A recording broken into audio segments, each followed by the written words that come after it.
Hello and welcome to an unedited recording of the 2026 Pracademic Summit from Embry-Riddle Aeronautical University for Emergency Management and Homeland Security Academics. This is the presentation that the Center for Emergency Management Intelligence Research's Executive Director Michael Prasad made on May 18, 2026, entitled, How War in the Homeland Will Impact Both Emergency Management and Homeland Security. Let's go right to the presentation recording now. We're talking today on how war can impact in the homeland and how this will impact both emergency management and homeland security. So I'm just going to go right through this, and as you mentioned, I want to thank Dean Siegschlag as well as the faculty and staff of Embry-Riddle Aeronautical University for hosting the second annual Pracademic Emergency Management and Security Summit. I presented last year on a totally different topic, but the one I'm presenting on now has quickly caught my attention for several reasons, which I'll cover in my time today. The graphic that I'm going to show in a second here, let's see. This helps to set the stage for our conversations. Emergency managers and emergency management views the results of hazards from threats as incidents. So you have a threat, and then it produces hazards, and those become the incident. And the size and scale of those incidents result. Question? Okay. Size and scale of those incidents result in the size and type of incident response in the US. FEMA has this defined as being a type 5 being the least resource dependent to type 1 being the most. And the concept of an extinction level event, or an ELE, which has been described as a type 0 incident, is based on further details in a paper I wrote, which was published in 2023 at Pracademic Affairs, originally at the Naval Postgraduate School, but now on Homeland Security Today. The ELE part I sourced from Matheny's 2007 paper, which was titled Reducing the Risk of Human Extinction. It's in Risk Analysis, again in 2007. I'll put a link to that in the notes when my section's done, as well as the article that I wrote for Pracademic Affairs. So 3 important caveats we should keep in the back of our minds. First, we know that no people, places, or things are subject to a singular incident. Disasters don't put themselves on hold while other disasters finish their destruction. And that's not always linear, certainly not for emergency management. It's actually one of the prime subjects of my Pracademic Affairs paper, but also something to think about in the context of today's presentation. I also like to consider that emergency management is a process and a set of models covering the who, what, when, where, and how. The where is everywhere, of course. I consider Homeland Security to be distinct from emergency management with a focus on very specific set of human-made threats, namely terrorism. Now, some may disagree about Homeland Security and emergency management. We can get into that whenever we want. Second, emergency management planners always consider the what, if it gets worse than what we have current resources for. You see that in emergency responders as well. Bring more resources than what you expect to use. If you're a consequence manager, you'll always consider what could be worse than your worst best case scenario. One of the reasons FEMA does not have a type 0 incident type is not because it's the role of FEMA to help support the states and territories, et cetera. It's that this is beyond what their capacity by themselves is. These cannot be managed through emergency management alone. COVID-19 was the last example of this need for a whole of government support. And finally, I'm using the existing legal frameworks and constructs in the United States. Much of what I'm covering is unique to the US, but some can be based on models from other countries already in place.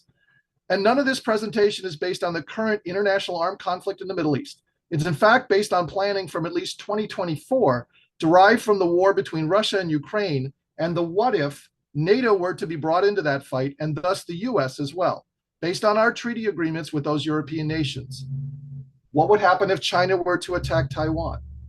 Those are the types of questions. Our scenario, our scene or scenario, I should say, is war. That's the threat. And the hazards are what we will cover today. Let's take a look at the 4 distinct circles of organizational staffing. the who does what in the context of war, and the protection of the United States homeland. The two boxes, the two circles, I should say, on the left of national defense and civil defense have really only historically kicked in upon a declared war by the United States.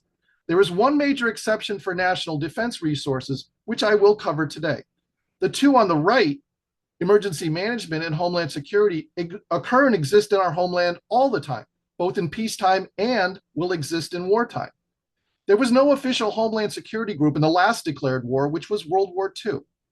It's amongst these four groups that the 32 core capabilities of the National Preparedness Goal, the NPG, must be divided differently during wartime, as are the addition of any new core capabilities associated with war. The revised concept of civil defense should be credited to Quinn Lucy from his 2019 essay at Homeland Security Affairs. I'll put a link to that as well in the chat notes. I certainly have lots of questions on how this will work operationally and tactically. More on that in a bit. For example, what entities or organizations and at what level or level of government should be organized, equipped, trained, and exercised to be part of civil defense? And then there's current legal status as to who's in charge of these four groups, who commands and controls. You can see how I've organized this, but Homeland Security and Emergency Management are different at the federal level than they are at the state level. And when I say state, I mean state, tribe, or territory. So I'm going to shorten that a little bit. Each state can be different from the other in the US. FEMA is designated as supporting, not managing, disasters through emergency management. DHS, on the other hand, the Department of Homeland Security, well, that's been a different model since 2025. Here are the 32 core capabilities today, spread across the 5 mission areas. This is from the U.S. National Preparedness Goal. And as a shameless plug for the Center for Emergency Management Intelligence Research, we disagree with the concept of intelligence and information sharing being limited only to the prevention and protection missions. Why stop there? And if you go to www.cemir.org, you'll find out much more about that, as well as you'll get to a special discount, which I'll cover at the end. This construct could provide a great opportunity to fix some of the pitfalls of the current organization of core capabilities that we have today across the 5 mission areas. Literal time frames the mission areas are now of the before, during, and after incidents of scale. Right off the bat, several states have implemented or are considering the Incident Support Model, the ISM, for their emergency operations centers, rather than the National Incident Management System, Incident Command System, or NIMS ICS. It could just as easily be any incident management system in the middle here. So I have NIMS in here, but it could be just about anything. It really doesn't matter when you consider that planning, operational coordination, and public communication should be included in any model as being cross-coordinated amongst these 4 distinct organizational groups during war. I will add one more, which, as previously noted, is intelligence and information sharing. And note that this is much more in-depth and distinct as compared to situational awareness.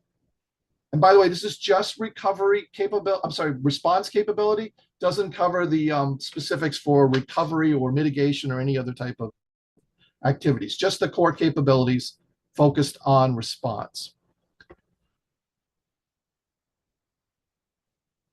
And in all seriousness, from all of those after action reports, let's put operational communications connecting all 4 boxes as well. If we're going to create something new, let's fix one of the issues which shows up in every after action report improvement plan. That core capability needs to exist in all the mission disaster phases. HISN, InfraGard, and CISA communications are perfect examples of how this works now in the protection and prevention missions. And shares from DHS is a great example of how this can work in response and recovery.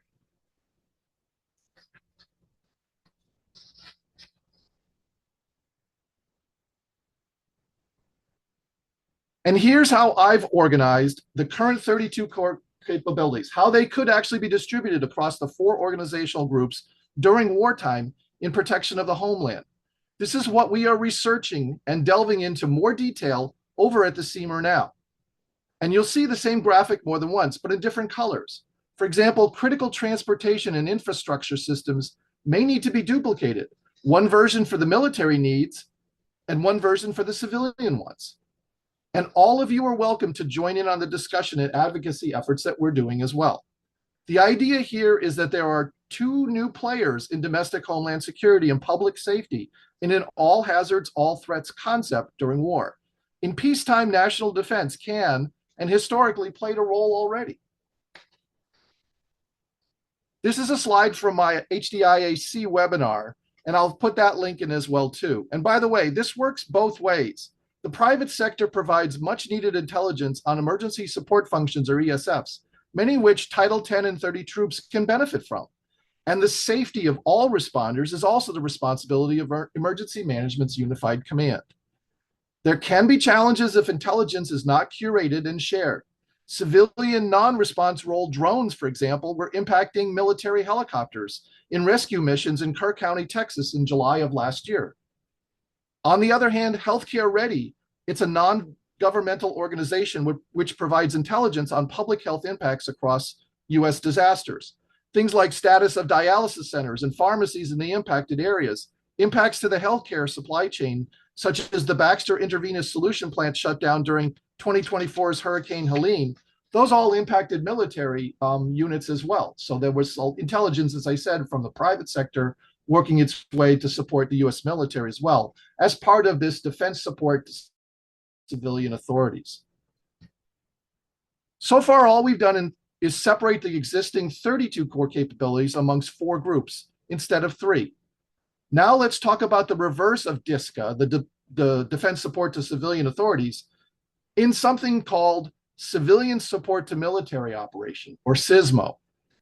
These 6 new proposed core capabilities are border security, missile defense, defense of critical infrastructure, counter narcotics, access to key terrain, and denial of adversary encroachment. We're going to go deeper in analysis of these 6 over at the CMER Substack as well. And this is sourced from a Northcom presentation, open source, not a classified or anything like that, which was done at the 2026 Homeland Defense Symposium in February of this year. And don't forget the scenario. We are at declared war. The idea is that what if the vast majority of troops are engaged outside of the continental US? There is a need to provide support and prioritization to the defense industrial complex and additional protections beyond what might be military bases surrounding or around the United States and how they need to be supported for the defense industrial complex. What I think is important here is there's a distinct possibility we consider emergency management as a mission statement may need to be adjusted ever so subtly, but this has massive consequences in the way that things work as compared to in peacetime. How would it look if the US military is in charge of all 4 circles? If they decide that the defense industrial complex must be protected and supported above all others? When the eagle's facing the arrows instead of the olive branch, daily comings and goings in our country will be very different. And I, for one, want to be at the table discussing how that may come about and how it could really work to protect our American way of life and government. So we've packaged up this research and we're still working on it now. It's not something we're even close to starting. We're just sort of getting in the analysis phase of it on CISMO, as well as other emergency management topics we have over at our Substack. You can go, as I said, to www.cmer.org, and you'll find a link to get a discount on the access to that information. Information is only available to paid subscribers. And I want to note that we are kicking off a free webinar. We're collaborating with the Crisis Lab, and it's going to be on July 22nd, 2026. We're going to do it at 12 noon Eastern time. And on this slide here, you can find a QR code if you'd like to learn more information about what we're doing at the Center for Emergency Management Intelligence Research on the topic of CISMO. And that will also get you information. We'll be able to pass along your information for the free webinar on July 22nd. So thank you again. I'll turn it back to our host. Thanks. You can find more details, research, and analysis on civilian support to military operations at the CMIR Substack at the CMIR Substack. Substack. Com.